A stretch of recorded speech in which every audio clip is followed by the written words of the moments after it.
আসসালামু আলাইকুম। অনেক দিন থেকে চাউল ভাজা দিয়ে তাল তাল দিয়ে খাইতে ইচ্ছে করতেছিল, তাই আজকে নিয়ে নিলাম। প্রথমে চাউলকে ভালো করে ধুয়ে এর সাথে একটু লবণ আর নিয়ে নিছি। তারপরে চুলাটা জ্বালাই দিছি, একটু তেল দেওয়া লাগছে চাউলে, নয়টা নিচে দিয়ে লেগে যাবে। তারপরে আস্তে আস্তে নাড়তে নাড়তে এগুলো হয়ে যাবে।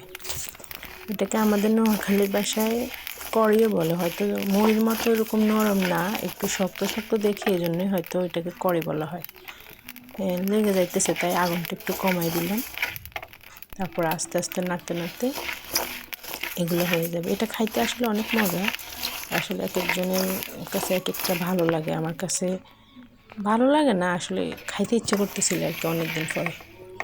তাই ভাজা শেষ হয়ে গেছে। এখন তাল সাথে একটু দুধ নিয়ে আর কি, একটু যদি মিষ্টি কম লাগে তাহলে একটু চিনি নিলে সাথে, আর না নিলেও চলে।